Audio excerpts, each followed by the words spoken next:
फरार की last episode चौधराइन के एक चुपते हुए सवाल के साथ एंड हुई थी। इस एपी के स्टार्ट को उसी के आंसर के साथ आना था। फिर चौधराइन के केस में दो ही पॉसिबिलिटीज थी, या तो उसका भाई उसे समझा लेता और या वो अपने भाई को समझा लेती। तो फिर अपने तीखे जुमलों और तानू से उसने अपने भाई को मुश्तिल कर दिया और वो उसके साथ हो गया। चौधराइन के शौहर को अब इसी में खैर नजर आई कि वो अपनी महबूबा नाजो से अलग हो जाए, मगर नाजिश के इसरार पर वो कुछ और सोचने पर मजबूर हो गया। वो क्या सोच सकता है, इस पर हम कुछ देर में बात करते हैं। पहले तो हम यही देख लेते हैं कि प्रोफेसर आबिद हमदानी के मर्डर के बाद सादिया पर क्या गुजरी। अपने महबूब वालिद से मुस्तकिल जुदाई का सदमा अभी सादिया के दिल को जकड़े हुए था कि उसे अपने बाप के कातिल आजम शाह का झूठी हमदर्दी से भरा पैगाम भी सुनना पड़ा। पैगाम के अल्फाज बहुत खूबसूरत थे, जिनमें प्रोफेसर को अहले दर्द और शहीद के अलकाबात से नवाजा गया। सादिया खामोश बैठी सुनती रही और यही सोचती रही, वही जिबा भी करे है वही ले सवाब उल्टा। मामिया शाह जाफर ने इस सीन में नागवार को जब्त करने और फिर जब्त का बांध टूट जाने की सिचुएशन को इंतहाई उम्दगी से परफॉर्म किया।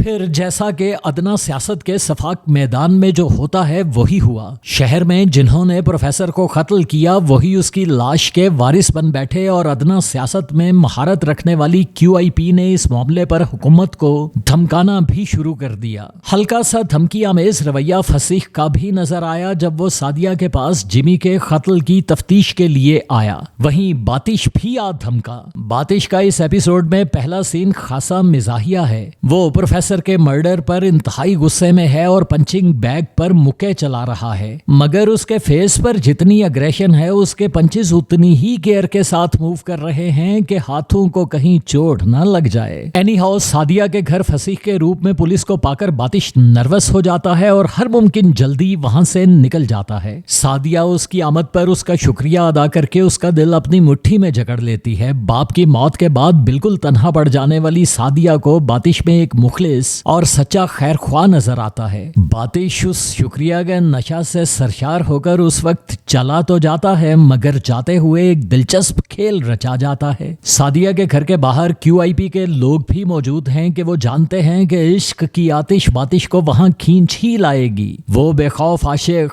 खतरों से बेपरवाह होकर अपनी महबूबा को दिलासा देने आएगा। ये अंदाजा दुरुस्त साबित होता है। बातिश वहां बिल्कुल आता है, मगर जाते हुए वो बाहर खड़े पुलिस वालों को इंस्पेक्टर फसीह की जानिब से फेक मैसेज देकर उन्हें QIP वालों के पीछे लगा जाता है और खुद हवाई फायरिंग करता हुआ वहां से निकल जाता है। जावेद को पुलिस की गोली लग जाती है और सलीम उसे लेकर मौका से फरार होने की मुश्किल का शिकार दिखाई देता है। इस एपी में बबरख भी एक बड़ी मुश्किल में फंसा दिखाई देता है। वो याले के लिए मोबाइल फोन लाया है, मगर उस तक पहुंचाए कैसे, इस अजीम मसला का हल उसे नहीं मिल रहा। और आज से 25-30 बरस पहले अपने यहाँ जैसे लड़की तक खत पहुंचाना जान जोखों का काम होता था। आज घर तक महदूद लड़की तक फोन पहुंचाना वैसा ही दुश्वार मरहला है। इस दुश्वारी का हल नेक्स्ट एपिसोड में बबरख को मिल जाएगा, मगर जिसके बाद उसका खाना और भी खराब हो जाएगा। वो फोन उसके चचा यानी याले के बाप के हाथ लग जाएगा। फिर तो एक तूफान आ जाएगा जिसकी लपेट में आकर बबरख शायद कराची ही पहुंच जाए। उधर कराची में बिल्कुल अकेली पड़ जाने वाली सादिया को शायद फसीह अपने घर में पनाह देने पर मजबूर हो जाएगा और यूं एक और लव ट्रायंगल भी सामने आ सकती है। बातिश और फसीह एक दूसरे के मुकाबिल यूं भी आ सकते हैं। फरार में जख्मी शेरनी जैसी पगलाई हुई चौधराइन भी अपने मर्द और उसकी महबूबा के पीछे यूं पड़ सकती है कि अपने आशिक के कहने पर नाजो के पास फिर फरार के अलावा और कोई रास्ता ही ना बचे। एनीवेज फरार में आगे कहां खाई है, कहां खड्डा और कहां कोई मंजिल, ये देखने के लिए देखते रहिए ड्रामा फरार।